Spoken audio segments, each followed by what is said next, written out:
What day is it? It's my birthday.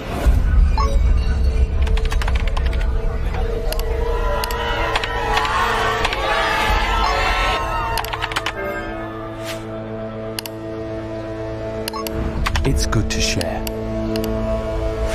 But check you have the right privacy settings. Or someone can make a lot of money from being you.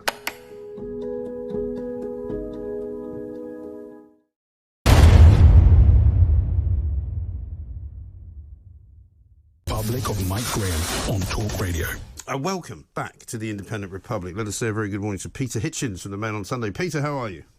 Good morning. Shall we begin with an imaginary conversation between Messrs Putin and Johnson and what on earth it could ever be about?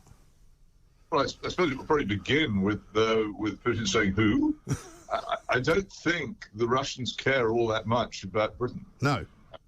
We're not high on their list of preoccupations.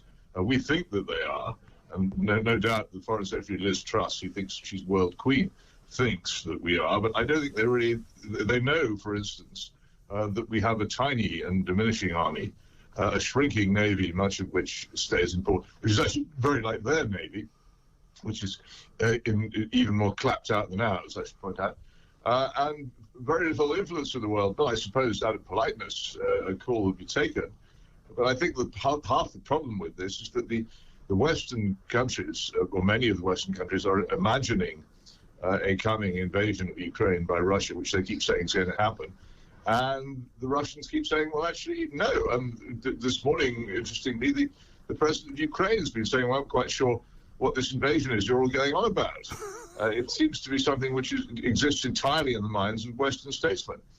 Is it a sort of Peter Sellers movie-style invasion? I mean, that's what it's beginning to look like. And apologies to anybody who's not old enough to remember who Peter Sellers was. But, I mean, I do wonder as well, when you see stories over the weekend from, I can't remember which cabinet minister was threatening it, but, you know, Russian oligarchs will have no place to hide in London. And you go, well, you know, most of them are hiding in the Dorchester bar. It's not that difficult to find them. They're all hanging about in the very expensive bars of all the very expensive hotels on Park Lane. Well, no doubt there are a lot of Russian oligarchs who got their money by all kinds of extraordinary means hanging out in Britain, and no doubt you can make life inconvenient for them, but I don't think it would make very much difference to Russian policy. But let's return for a moment. What is this supposed invasion? Where did it come from? What is the evidence that it's going to happen? And Russia says that it's free to move its troops around on its own territory, which is a normal rule. It says it has no intention of invading Ukraine. And the reason why this is believable is that it would be stark raving mad for Russia to invade Ukraine. I don't have much doubt that the Russian army, which has recently been quite substantially modernized and made a good deal less drunk than it used to be, could probably equip itself reasonably well. But once you start fighting people on their own territory, which they would be doing, things would go seriously wrong, and then you'd have the problem of holding it down. I don't think any sane person in Russia imagines that you could reconquer Ukraine by force of arms. Assuming you could take it physically, then you've got to hold it down. Everybody knows that's the hard bit. Why would you do that? Breaching international law, probably bankrupting yourself, quite possibly leading to a huge crisis in Russia, which would bring down the government. I can't see what's in it for them. So I just wonder if we shouldn't be questioning this idea a little bit more. Yes, but is this also the case of sort of learning from the White House, where whenever there was a crisis domestically, whatever American president happened to be in charge would threaten some kind of foreign action and get everybody's minds very much focused on another part of the world so that they couldn't look inside what was happening at the White House? I think there's a bigger game going on here. I think a lot of people in Western diplomacy have begun to understand that they've been pushing Russia around too much for too long, and that it has to come to an end. In fact, there is in existence an agreement between Russia and the Ukraine, guaranteed by some Western countries, called Minsk II, which would not solve this problem, but certainly make it a lot easier. It would deal with the current horrible mess in the Russian-speaking areas of the Don Basin and turn Ukraine into a more federal country. The thing is that this agreement, having, as far as I know, been agreed to by Russia and Ukraine, has never been implemented. And it depends on who you listen to work out who it is who's actually got in the way of this. But the problem with it is that it would turn Ukraine into a much more federal country, more like Switzerland, in which the Russian speakers were given a good deal more local autonomy than they have now, and their language a good deal higher standing than it has now. And there are people in Ukraine, particularly the Western nationalists from around Lviv, as it's now called, who object strongly to that, who want Ukraine to be a wholly Ukrainian-speaking country in which the Russian speakers pretty much take what they can get. And that's half the problem, that Ukrainian nationalism is opposed to the sort of compromise which would bring peace and ultimately prosperity to a country which, if only it were properly governed, could be one of the richest and happiest countries on the face of the earth. It's a horrible, corrupt slum at the moment, because it's so unstable and it spends so much of its time involved in being used as a battering ram by Western countries against Russia. Yes. I mean, it is a very, very difficult situation, I suppose. But I mean, I can't imagine what the arrival of Boris Johnson will do to pour oil on troubled waters, really. Well, not much. But can I just make this point here? Whenever you hear or read anybody prosing on and on about Ukraine, ask yourself how many of them have even mentioned the Minsk II agreement, if they even know it exists, or what it says, because it's extraordinary how this perfectly good, diplomatically arrived at way out of the crisis just doesn't get a look in at the moment. And it just suggests to me that for many years, I mean, I don't claim to be an expert on Russia or Ukraine, but I have lived in Russia and been to the Ukraine as a reporter. For many years, on everything to do with this argument, it's been a positive disadvantage to know anything about it. Much easier to join in the chorus of wicked Russia and wonderful Ukraine, and this strange business you will have noticed now, more and more news organizations calling Kiev, which is the English name for the city, Kyiv, K-Y-I-V, as a sort of politically correct kowtow. It's now one of these countries where we have to change the spelling of everything to please them, to show that we're on side. Well, don't do that. The English name is Kiev. It always has. They don't do it with Moscow, obviously, do they? Oh no! If people started calling it Moskva, which is how it's actually pronounced in Russian, everyone would say, "Where's that?" Yes, it is a curious... if I pronounced Sevastopol in Russian, you wouldn't know what I was talking about. It's interesting, actually, because that leads us on to the next point that you wrote about this weekend, and that's Wales, because I noticed when I was working in Wales many years ago that all of the road signs were printed both in Welsh and in English, and as was the word headloo put on the side of police cars, because police apparently is not what you call them in Wales. You have to call them headloo, because headlee apparently. Headlee. Sorry, my apologies. Yeah, so I'm told. As in, well, you're probably right actually, because it's Cymru, isn't it, with the U's pronounced with an I. But that's the thing. In the Welsh Language Act, I had a friend who lived there in Chepstow, which was just on the other side of the bridge, and he was English, and his daughter went to a Welsh school, and by law she was taught the Welsh language. Now, I don't have a particular problem with that. However, lots of sort of what you might call ultra-nationalists in Wales would like you to call places like Cardiff and Swansea and Llanelli by different names. And it is a kind of creeping change of language, isn't it? Well, it's the way that these things proceed. Now, I like you, perhaps more so, I'm very much in favour of the preservation and strengthening of the Welsh language. There's some fantastic literature in it which would die out if the language were not spoken, and it's a shame that it's been diminished as much as it has, and quite a lot of native Welsh speakers probably feel quite cross about the way that language was marginalised. So nothing wrong with that. If people in Wales want to use Welsh and call names places by Welsh names, that's great, but requiring other people outside to call them by Welsh names is different. Some years ago, I went to Ukraine. This is the last time I went there properly, to write about the problems there, and language is a big problem there. And one of the points that I made was that what was happening in the Russian-speaking areas was as if Wales had become independent, and in doing so had incorporated Devon and Cornwall, and begun to impose the Welsh language on Devon and Cornwall, so that you had the police called Headley in Exeter. And this is what was going on in Ukraine, and a lot of Russian speakers found it quite hard to cope with. You can go to the cinema, for instance, and the films were in Ukrainian, which they didn't speak, and there was no... the Russian is not an official language.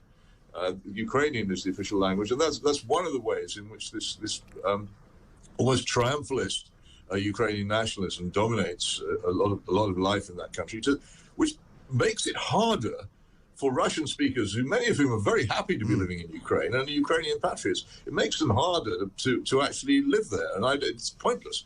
I think the federal idea incorporated in the Minsk II agreement is actually rather clever, and would solve that problem, would enable Ukraine to flourish, which I think every civilized person wants it to do. Yes, it's interesting, isn't it? Let's talk a bit more about Wales and Mark Drakeford. You made an interesting point about something that he had said, which more or less kind of distanced the way the Welsh government runs itself from almost anywhere else in Britain, didn't it? Well, Scotland is very similar. It's just interesting what Mark Drakeford had said, and I noticed that Janice Turner at the Times, who by no means shares my political opinions, has spotted it too, and that Mr. Drakeford, in contrasting his government's performance with the English one, saying, well, we believe in collectivism and they believe in individual freedom. And as Janice Turner said, he spat out the words in individual freedom with a certain measure of dislike in them. I think that there is a big difference between Wales, less so perhaps, and Scotland very much more so, where there's a strong belief that Scots will say that I am my brother's keeper, that interfering in other people's lives is more justified in Scottish thought than it is in English thought. And this is a big difference. And it's becoming very important. And it used to be that in England, the idea that freedom under the law was it. And after that, you were left to your own devices. Whereas in Scotland and perhaps Wales, things are a bit different. It's now in England, the struggle is going on. What the point about Mr. Drakeford's interview was that it suddenly made it clear what this has been about from the start. Collective authoritarianism based on a belief that the government can save us from peril and is our guardian, and liberty under the law under which we are free to get on with our own lives. And that is what this has been about from the start. Yeah, because collectivism presupposes everybody agrees, doesn't it? Which, of course, they don't. Well, it presupposes those who are in the minority having to put up with what the majority tell them what to do. And this is majoritarianism, which is a form of dictatorship. If you happen to be in the minority in such an arrangement, then that's tough. You just have to abide by what the majority say. Whereas what you ought to have is an adversarial parliament in which both sides agree to compromise on such things, and you don't get pushed around and forced to do things which you fundamentally don't want to do. Yes. It's funny, isn't it? We don't seem to have that anymore. Stay where you are, Peter. We want to talk about Cressida Dick and the Metropolitan Police and their whole involvement in what is now the Downing Street debacle. It's not about Partygate anymore. It's now about a political police investigation, which has in many ways stymied the original investigation, and there can only be one benefactor from that, and it's Boris Johnson, right? This is Talk Radio. Talk Radio, the home of common sense.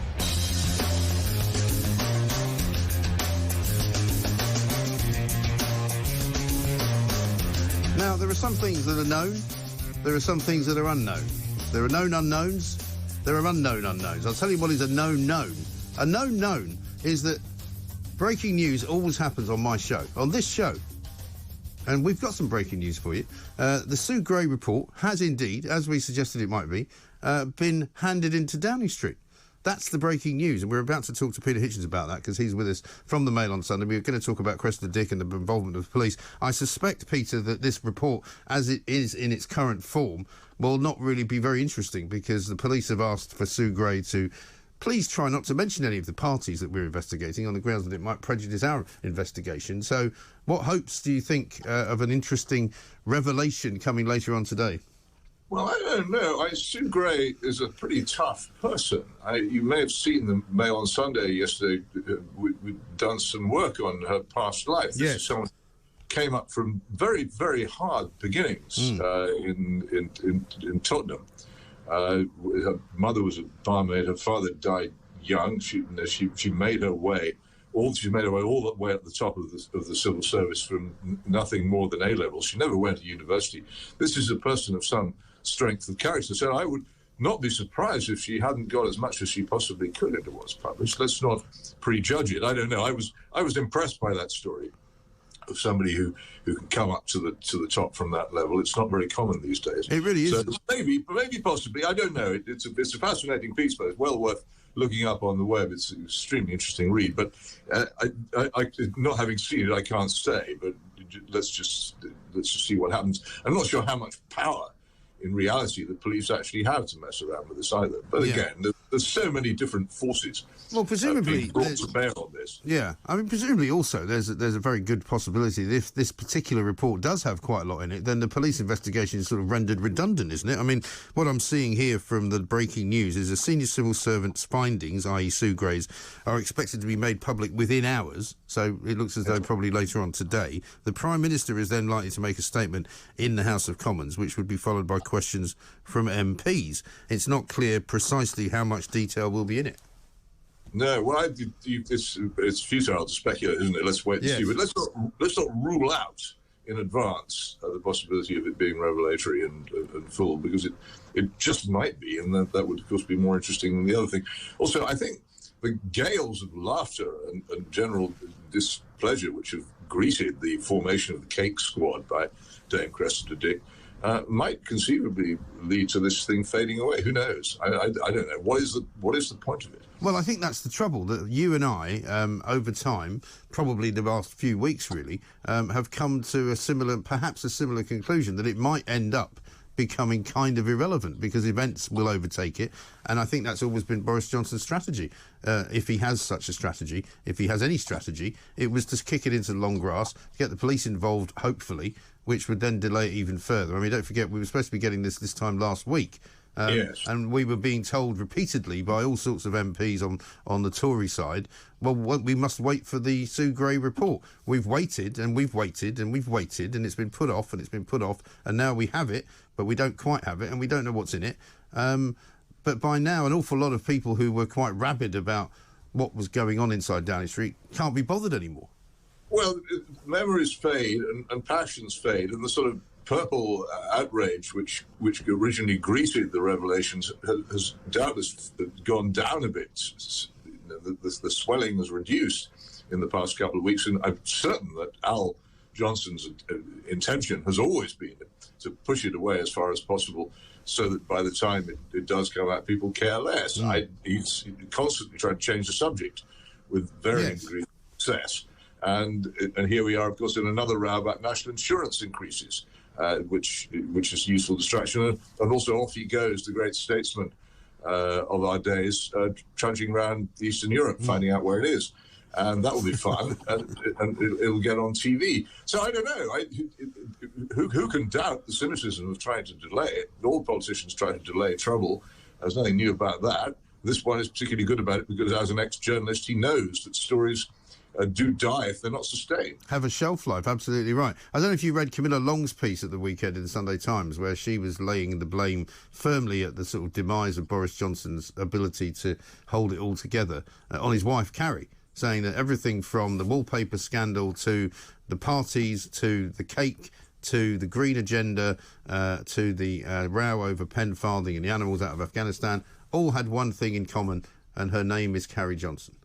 Well, okay. I mean, it's a lot of fun, isn't it? The idea that what do they call it? Carrie Antoinette is really ruling Downing Street and all the rest of it. Maybe it's true. Who knows? We have to wait for the diaries to come out. It's an entertaining speculation, but I don't think we can possibly know.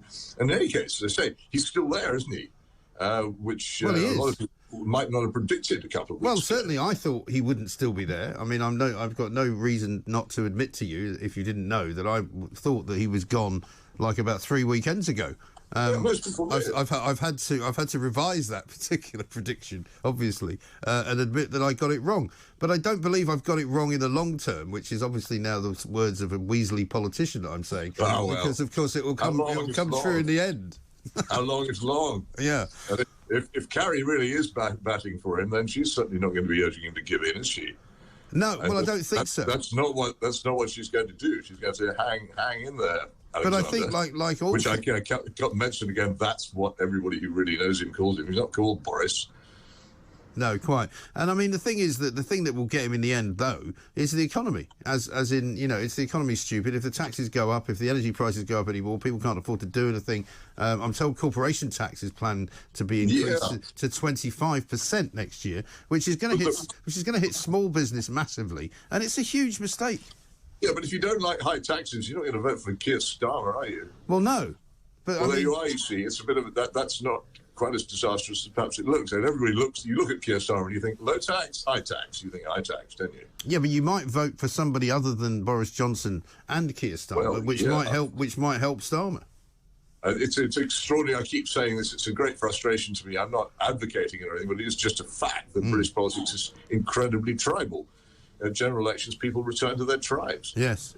For the most part. And it's the ones in between you have to go for. Right? And say, if tax is what you're worried about, if rising energy prices is what you're worried about, then I don't think you're going to get much salvation from Keir Starmer or his team. No, I think not. One final question for you, because I know you're a keen cyclist of the old-fashioned variety.